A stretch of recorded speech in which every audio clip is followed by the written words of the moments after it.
Olá, eu sou o professor Daniel e nessa aula de hoje nós vamos ter algumas dicas em história para ajudar vocês nos seus estudos para o Enem deste ano.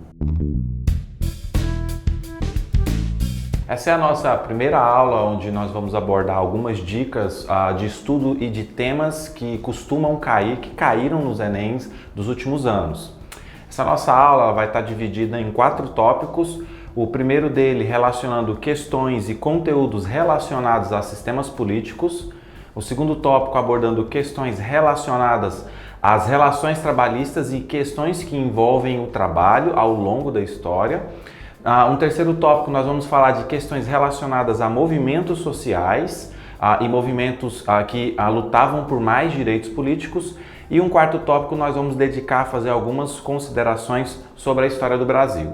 No primeiro tópico, sobre as questões relacionadas a sistemas políticos, nós vamos fazer algumas considerações muito rápidas sobre alguns assuntos que foram os assuntos mais cobrados nos últimos anos. Então, primeiramente, nós temos questões relacionadas com o surgimento da democracia que aconteceu em Atenas. Depois nós temos questões relacionadas com o modelo republicano que foi desenvolvido em Roma durante o período republicano e a luta dos plebeus por terem mais direitos de participar na política de Roma. E um terceiro tópico abordando a questão das ideias iluministas e da defesa pelos direitos do homem, que isso acabou levando também a algumas revoluções acontecendo na Inglaterra, na França e nos Estados Unidos durante esse período aí do século XVII, século XVIII. A democracia ateniense, ela surgiu naquele processo de desenvolvimento e de crescimento da polis. Vamos lembrar que a polis é a cidade-estado grega e que, à medida que a cidade-estado grega foi crescendo, foram surgindo disputas e tensões sociais por questões que envolviam a terra. Essas disputas sociais, essa disputa pelo controle das terras, fez com que alguns governantes de Atenas realizassem algumas reformas para diminuir as tensões que estavam acontecendo, e essas reformas acabaram levando ao surgimento do modelo de política que nós chamamos de democracia. A primeira grande medida que foi tomada em Atenas com o objetivo de reduzir, de diminuir as tensões e os conflitos sociais que estavam acontecendo pelas questões que envolviam principalmente a posse das terras foi tomada por Solon. Solon era um governante de Atenas que, a partir de 594, tomou algumas determinações, algumas decisões, e essas decisões elas acabaram, de uma certa forma, elas visavam reduzir esses conflitos. A primeira grande decisão tomada por Solon foi relacionada ao trabalho. Ele acabou colocando fim à escravidão por dívidas, que naquele momento era algo muito comum em Atenas e que estava acontecendo com uma frequência muito grande. É importante a gente lembrar que a escravidão por dívidas é aquela que acontece quando uma pessoa adquiria um empréstimo e não tinha condição de pagar. Então ela era obrigada a se tornar escravo para poder pagar a dívida que ela havia contraído. Solon ele vai acabar colocando fim a essa modalidade de trabalho. E outra decisão muito importante tomada por Solon vai ser a realizar uma divisão na vida política da cidade a partir da renda de cada pessoa. Antes dessa decisão que Solon tomou, a participação na política de Atenas ela era determinada pela origem familiar. Uma pessoa que tinha uma origem familiar considerada nobre, ela teria direito a participar da vida política. Solon ele vai fazer a divisão da cidade de Atenas em 4 grandes classes sociais que vão ser determinadas por renda, e a participação das pessoas na vida política da cidade de Atenas vai acontecer a partir dessa divisão social imposta por ele. Foi uma medida muito simples, muito tímida, mas que de uma certa forma contribuiu para diminuir as tensões sociais que existiam, mas não de uma maneira suficiente, e também acabou ampliando um pouco a quantidade de pessoas que poderiam participar da vida política em Atenas. As medidas tomadas por Solon, no entanto, elas não diminuíram as tensões e os conflitos sociais que aconteciam da maneira desejada. Então, mesmo com essas decisões que Solon tomou, os conflitos sociais que estavam acontecendo na cidade de Atenas, eles continuaram, e isso acabou levando ao surgimento de uma forma de governo que ficou conhecido como tirania, que era basicamente de pessoas influentes na cidade de Atenas acabavam tomando o poder à força e a partir do momento que elas assumiam o poder, elas acabavam tomando algumas decisões aí, e essas decisões em geral, elas procuravam ampliar os direitos que os cidadãos, que as pessoas mais pobres em Atenas ainda não tinham. O grande momento que acabou levando ao surgimento da democracia ateniense acabou acontecendo durante o governo de Clístenes. Clístenes, ele acabou tomando decisões muito importantes, e as decisões tomadas por Clístenes, os historiadores consideram que levou ao surgimento da democracia em Atenas. A grande decisão tomada por Clístenes foi basicamente acabar com essa divisão social que existia em Atenas baseado na renda de cada pessoa. Essa divisão censitária, ela acabava sendo bastante excludente, porque quem não tivesse condição financeira suficiente, conforme havia sido estabelecido, não tinha direito a participar da vida política da cidade de Atenas, ou seja, não era um cidadão. O que Clístenes fez basicamente foi acabar com isso, e ele estendeu o direito de cidadania a todos os homens livres que haviam nascido na cidade de Atenas, que eram filhos de pais atenienses e que possuíam mais de 21 anos. A democracia imposta pelas decisões de Clístenes, ela ainda é considerada pelos historiadores uma democracia bastante excludente. Por quê? Porque, conforme eu falei, a participação na vida política de Atenas a partir das decisões de Clístenes, ela estipulava que somente os homens livres, com mais de 21 anos, filho de pai e mãe ateniense, poderiam participar da vida política. Ou seja, estrangeiros, filhos de estrangeiros, escravos e as mulheres não tinham direito de participar da política. Ou seja, se não tinham direito de participar da política, dentro da visão política de Atenas, estrangeiros, escravos e mulheres não eram considerados cidadãos. O conceito de cidadania, ele está diretamente relacionado com a pessoa que tem o direito de participar do processo político, que tem o direito de opinar e ajudar a tomar as decisões da vida política da cidade. O segundo assunto que está relacionado a esse tópico é o desenvolvimento do modelo republicano, que vai acontecer em Roma, e a luta dos plebeus por terem mais direitos na vida política da cidade. É importante a gente lembrar que o modelo republicano ele foi introduzido em Roma a partir de 509 a.C., quando o rei etrusco Tarquínio Soberbo foi expulso da cidade pelos aristocratas romanos, e foi instituído um modelo político que concentrava o poder no Senado. Além disso, em Roma, durante esse período, existiam outras instituições políticas que tinham uma participação, que tinham um papel muito importante em todo o processo político da cidade. E aí nós temos o Senado, nós temos os magistrados e nós temos a Assembleia. Esse período inicial da República Romana, ele também vai ser muito caracterizado pela luta dos plebeus para poder participar da vida política da cidade. Por quê? Porque esse começo do modelo republicano, do sistema político da República Romana, ele era dedicado somente aos patrícios. Somente os patrícios poderiam ter acesso aos cargos políticos e somente os patrícios participavam do processo político e das tomadas de decisão na Assembleia. E então esse período ele vai ser marcado por muitos conflitos, onde os plebeus eles vão exigir os direitos para eles também participar da vida política e que a participação deles eles pudessem defender os seus interesses. As lutas dos plebeus por mais direitos políticos acabou levando ao surgimento do Tribuno da Plebe, que era basicamente uma assembleia formada somente por plebeus, e nessa assembleia eles poderiam participar mais ativamente da vida política de Roma e eles poderiam tomar algumas decisões que defendessem os seus interesses, que dessem mais direitos de condição social e de vida mesmo para os plebeus.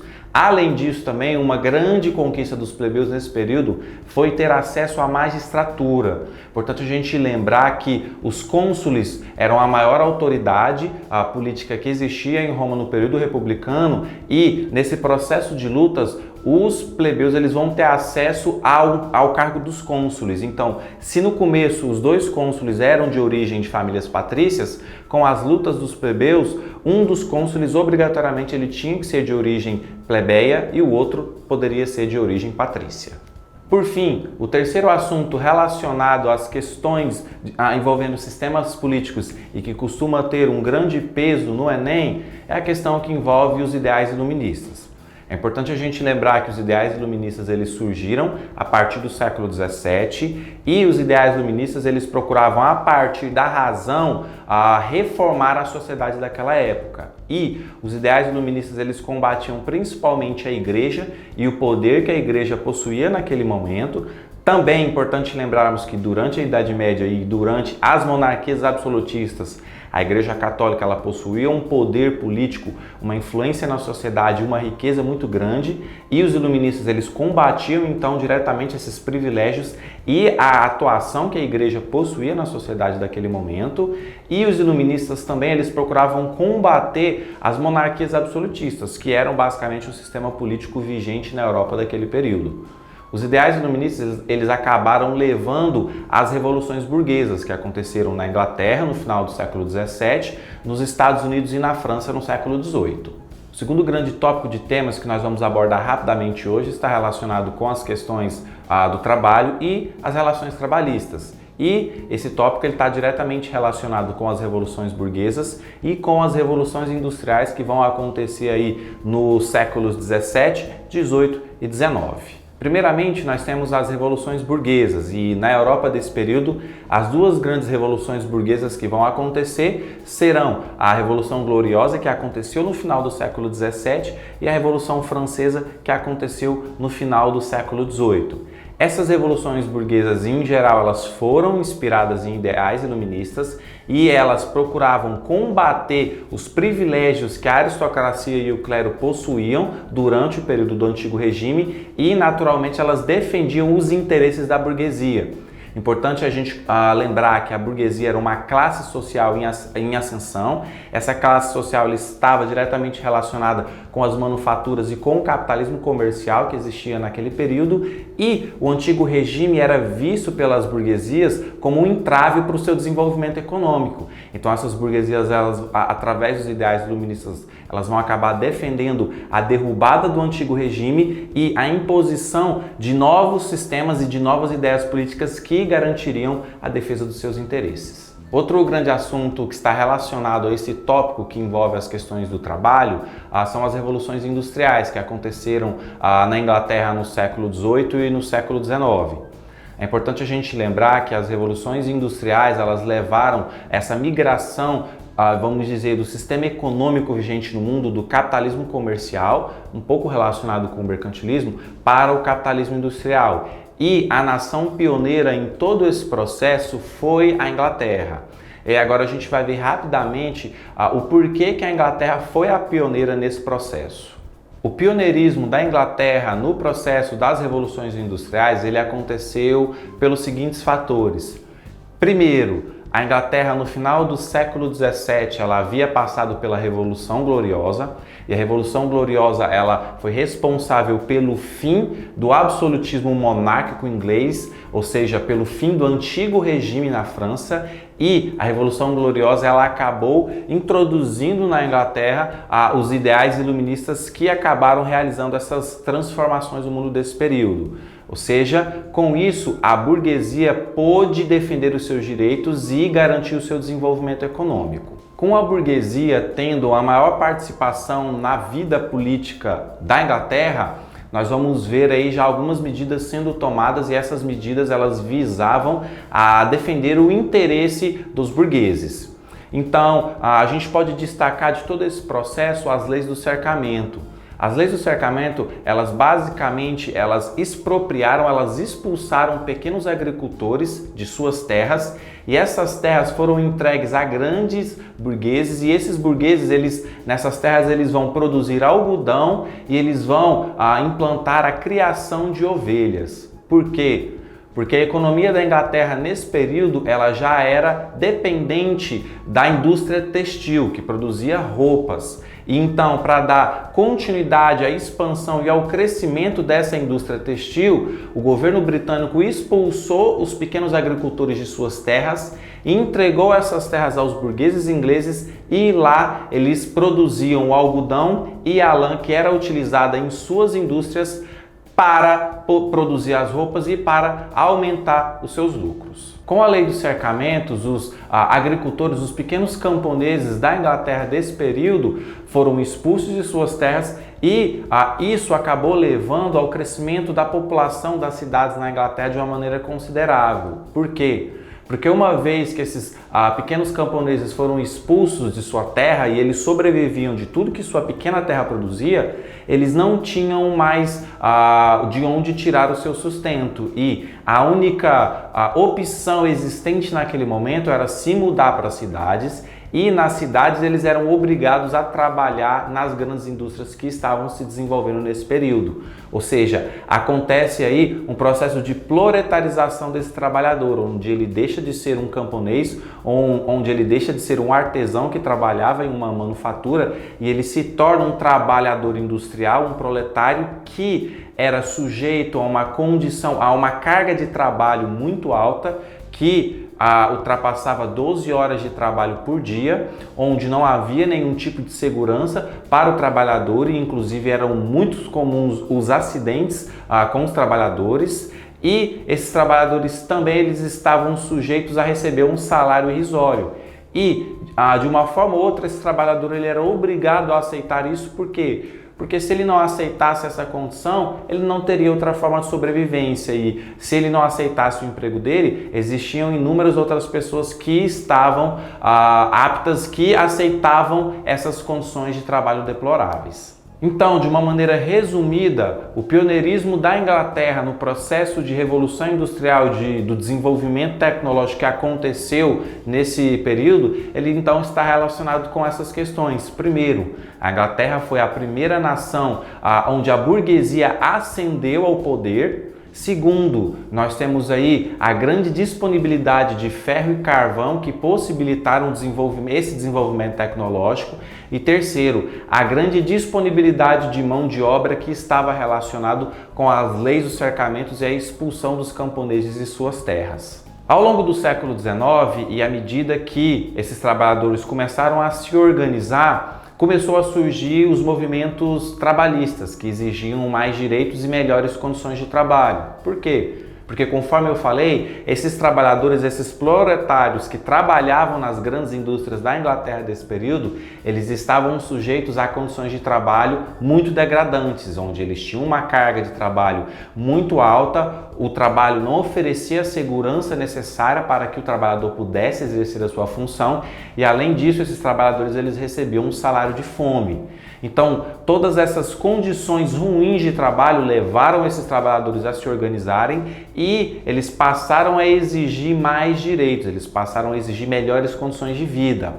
E aí, nesse período, nós vamos ter a formação dos sindicatos, aquelas uniões de trabalhadores que demandavam e que defendiam os direitos dos trabalhadores, e dois movimentos que se desenvolveram ao longo do século XIX e que exigiam melhores condições para os trabalhadores eram, primeiro, o ludismo, que foi aquele movimento de trabalhadores que invadiam as grandes indústrias e quebravam as máquinas, porque eles afirmavam que as máquinas estavam roubando os empregos dos seres humanos, então por isso era necessário destruí-las. E nós temos o cartismo, que foi uma união de trabalhadores que passou a exigir aí melhores condições, melhores salários, uma carga de trabalho menor, etc. Esse terceiro tópico da nossa aula de hoje ele está relacionado com as lutas sociais que aconteceram em diferentes momentos da história, exigindo mais direitos. Alguns dos tópicos já foram abordados em momentos anteriores da nossa aula, mas vamos só passar por cima de todos eles. Primeiramente, nós temos aí a disputa por terra e pela cidadania que aconteceu na Grécia Antiga. Novamente, vamos lembrar que durante aquela trajetória, aquele período da história da Grécia em que a polis, a cidade da Grécia estava crescendo, começou a surgir aí os conflitos por questões relacionadas à terra, porque vai haver uma concentração das terras em uma aristocracia e grande parte da população não vai ter acesso a essa terra para sobreviver. Então isso vai levar aí a tensões e essas tensões elas vão acabar aos poucos levando ao surgimento de direitos para os cidadãos. E a outra questão novamente relacionada com o surgimento da democracia, que vai acontecer a partir daquelas medidas iniciadas por Solon e depois consolidadas por Clístenes. Depois nós temos na Roma Antiga acontecendo as lutas dos plebeus por mais direitos, né? E aí os direitos que os plebeus lutavam eram tanto direitos políticos quanto direitos de classe. Por exemplo, no começo do período republicano, os plebeus eles não poderiam se casar com pessoas de famílias patrícias.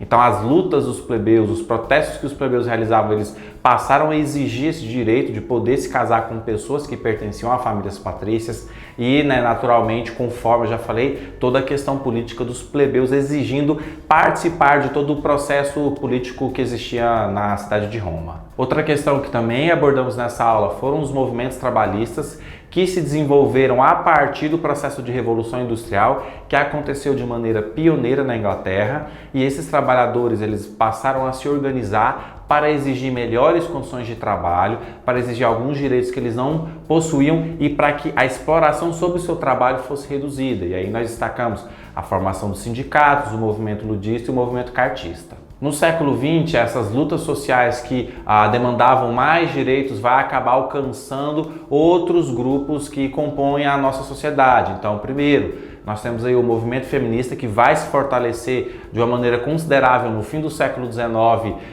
e no começo do século XX. E o movimento feminista desse momento ele vai pedir igualdade de condição entre homens e mulheres, e essas igualdades de condição ela é em todos os aspectos que nós podemos considerar, mas primeiramente a gente sempre lembra das questões trabalhistas, igualdade de condições de trabalho para homem e mulher, com salários iguais e direitos trabalhistas iguais. E nós temos também a luta do movimento feminista para que as mulheres tenham acesso ao voto. E aí, no caso do Brasil, por exemplo, essa luta ela acabou levando à década de 30 com que Getúlio Vargas decretasse que as mulheres tivessem direito ao voto político. Depois nós temos o desenvolvimento e o fortalecimento do movimento negro, que aconteceu principalmente nos Estados Unidos durante a década de 50, 60 e 70. Vamos lembrar que os Estados Unidos daquela época era uma nação que possuía uma segregação racial muito forte, muito evidente. E aí, a partir de alguns nomes de destaque como Martin Luther King, Malcolm X, os Panteras Negras, o movimento negro ele vai se fortalecer, ele vai se posicionar exigindo direitos que os negros, os afro-americanos não possuíam naquele momento. E na segunda metade do século XX nós temos o fortalecimento do movimento LGBTQ, que lutava contra a homofobia que existe na nossa sociedade. Por fim, o quarto e último tópico dessa nossa aula de hoje, nós vamos falar um pouquinho sobre a história do Brasil. E se você me pergunta, Daniel, o que costuma cair sobre a história do Brasil no Enem, ou o que eu devo estudar sobre a história do Brasil no Enem? A minha resposta vai ser tudo, justamente porque o peso que a história do Brasil possui no Enem, de acordo com as provas dos últimos anos, ele é muito grande.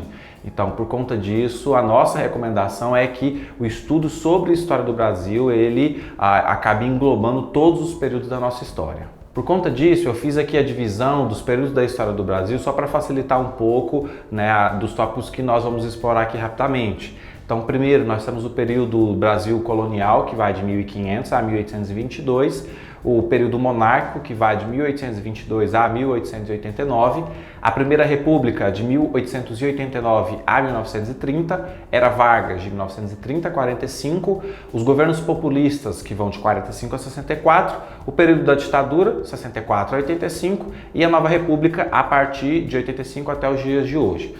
Só fazendo uma observação importante, pessoal, essas datas aqui é mesmo só para facilitar, deixar a nossa aula um pouquinho mais didática, mas é sempre importante lembrar que vocês não são obrigados necessariamente a ficar memorizando essas datas, ok? O primeiro período da história do Brasil é o período colonial, que se inicia com a chegada dos portugueses em 1500 e que finaliza em 1822 com a independência do Brasil. Vamos lembrar que o início acontece quando os portugueses chegam em 22 de abril de 1500, na expedição de Pedro Álvares Cabral. Uma informação importante aqui dentro da história, o termo descoberta do Brasil, o descobrimento do Brasil, ele não é mais utilizado porque os historiadores consideram esse termo inapropriado porque ele não leva em consideração que a América já era um continente habitado, no caso pelos povos pré-colombianos, pelos indígenas. E ao longo do período colonial nós podemos destacar o desenvolvimento de 3 grandes atividades econômicas que aconteceram no Brasil. Foi, primeiro, a exploração do pau-brasil, segundo, o cultivo da cana-de-açúcar e a produção de açúcar, e terceiro, a mineração. É claro que as atividades econômicas que existiram nesse período não foram unicamente exclusivamente essas, nós tivemos outras atividades sendo desenvolvidas em diferentes partes do Brasil nessa época, como a pecuária ou a agricultura de subsistência. Do período colonial, nós podemos destacar também a ação dos jesuítas em realizar a catequização dos índios. Podemos destacar a expansão territorial do Brasil a partir das bandeiras que exploravam o interior do Brasil à procura de indígenas para escravizar e também a procura de metais preciosos. O trabalho realizado no Brasil ele principalmente se utilizava da mão de obra do escravo africano. Desse período nós tivemos algumas rebeliões acontecendo, podemos destacar a Inconfidência Mineira, e o período colonial, onde o Brasil era uma colônia portuguesa, ele vai ser encerrado em 1822, quando a independência do Brasil é declarada por Dom Pedro I. Do período monárquico, nós precisamos lembrar do primeiro reinado, que foi governado por Dom Pedro I. Depois nós temos o período regencial, que é aquele intervalo do primeiro e do segundo reinado, que aconteceu por conta que Dom Pedro II não possuía a idade mínima necessária para se tornar imperador do Brasil, que era 18 anos. Só que vai acontecer o golpe da maioridade, que vai emancipar Dom Pedro II antes dele completar os 18 anos, e aí ele vai se transformar em imperador do Brasil a partir de 1840, e foi o nosso imperador até 1889. E aí desse período nós podemos destacar algumas coisas como a imigração de europeus que aconteceu para cá, portugueses, italianos, alemães, foram os principais grupos que migraram da Europa para cá para poder trabalhar e desenvolver a sua vida aqui. Nós podemos destacar também a Guerra do Paraguai, que aconteceu por conta de toda a tensão que existia ali na região platina e que envolveu o Brasil, Argentina e Uruguai contra o Paraguai na segunda metade do século XIX. E nós temos também a abolição da escravatura, que vai acontecer em 1888 e que foi um processo muito lento, muito gradual, que foi acontecendo de maneira bem lenta ao longo de todo o século XIX. Por fim, nós vamos ter aí a proclamação da República, que vai destituir Dom Pedro II do cargo de imperador e que vai acabar colocando Deodoro da Fonseca como o primeiro presidente do Brasil, e o Brasil vai se transformar em uma república, iniciando o período da Primeira República. A Primeira República é aquele período que vai de 1889 a 1930, caracterizado pela concentração do poder nas oligarquias, principalmente nas oligarquias que existiam em São Paulo e em Minas Gerais. Desse período nós temos como destaque a política do café com leite, que acabava praticando uma espécie de revezamento dos presidentes entre São Paulo e Minas Gerais naquele período, e a política dos governadores, que basicamente transformava a política naquela época em uma troca de favores. Desse período nós também podemos destacar alguns movimentos sociais que aconteceram, como a rebelião que aconteceu em Canudos, como Contestado, a revolta da vacina, a Coluna Prestes, entre outros. Esse período ele vai acabar terminando com a Revolução de 1930, quando Getúlio Vargas acaba assumindo o poder do Brasil. O período da Era Vargas, que vai de 30 a 45, foi exatamente os 15 anos em que Getúlio Vargas esteve no poder no Brasil de maneira ininterrupta. E aí desse período nós podemos destacar o desenvolvimento das leis trabalhistas que vão acontecer nesse momento, a Revolução Constitucionalista que aconteceu em São Paulo em 1932, como uma resposta das oligarquias de São Paulo da perda de poder que eles tiveram com a Revolução de 1930. Temos aí o golpe do Estado Novo e a imposição de uma ditadura no Brasil a partir de 1937, e esse período ele se estende até 1945, quando Getúlio Vargas é pressionado para acabar com essa ditadura, e o exército acaba destituindo Getúlio Vargas do poder em 1945 e iniciando o período dos governos populistas. O período dos governos populistas foi aquele período que foi de 1945 a 1964, onde nós tivemos os governos de Eurico Gaspar Dutra, tivemos o segundo governo de Getúlio Vargas, o governo de Juscelino Kubitschek, Jânio Quadros e João Goulart, e desse período o grande destaque vai para a política de desenvolvimentismo econômico que vai ser aplicado no Brasil nesse período, que procurou lançar as bases para o desenvolvimento econômico e industrial do país nesse momento. E só que essa política desenvolvimentista ela falhou em um aspecto muito importante, que foi de promover a distribuição da riqueza de uma maneira igual. E nessa questão nós podemos destacar principalmente o governo de Juscelino Kubitschek, que promoveu um crescimento econômico no Brasil muito grande, mas que não promoveu a distribuição da riqueza de uma maneira adequada. Então, nesse período nós vamos ter o Sul e o Sudeste enriquecendo cada vez mais, e nós vamos ter, por exemplo, a região Nordeste não tendo acesso a todo esse avanço econômico que aconteceu, e nós vamos ter então um crescimento da desigualdade social acontecendo. O período do segundo governo Getúlio Vargas também é muito importante, tem a questão do suicídio dele, que ele acabou se suicidando por conta de toda a pressão política que estava sobre ele naquele momento. E esse período ele é finalizado em 1964, quando acontece o golpe de 1964, que destituiu João Goulart do poder e iniciou o período da ditadura militar. O período da ditadura militar foi aquele período de 1964 a 1985, foi um dos períodos mais complicados da história brasileira por conta de toda a censura que existia na sociedade e da repressão contra os direitos civis que aconteceu nesse momento. Alguns destaques que podem ser feitos sobre o período da ditadura militar são os atos institucionais que foram decretados pelos presidentes desse período. Esse período ele teve 5 presidentes, que foram Castelo Branco, Costa e Silva, Emílio Médici, Ernesto Geisel e João Figueiredo. Outros destaques que podemos fazer desse período foi o milagre econômico, que foi um período em que a economia brasileira teve um crescimento muito grande, mas assim como havia acontecido lá no período dos governos populistas, esse crescimento econômico ele não foi acompanhado por políticas que promoveu a distribuição da renda de uma maneira adequada. Então nós temos novamente o crescimento da desigualdade no Brasil, e nós temos aí também o desenvolvimento das formas de resistência contra a ditadura. E aí nós podemos destacar principalmente as guerrilhas urbanas que existiam nesse momento e que lutavam contra a repressão do governo militar. A ditadura militar ela se encerrou em 1985 com a eleição de Tancredo Neves como presidente do Brasil. Isso acabou marcando o início da nova república, que é o período que se iniciou em 85 e está até hoje em vigor na história do Brasil. E aí esse período, o grande desafio foi de promover a redemocratização do Brasil nessa transição da ditadura para um novo período democrático, e também de combater a crise econômica que estava acontecendo naquele momento, no final da década de 80.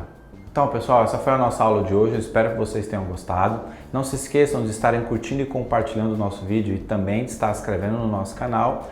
Caso vocês tenham dúvida, nós deixamos aqui na descrição do vídeo alguns links para vocês estarem acessando depois. Espero vocês na próxima aula e bons estudos!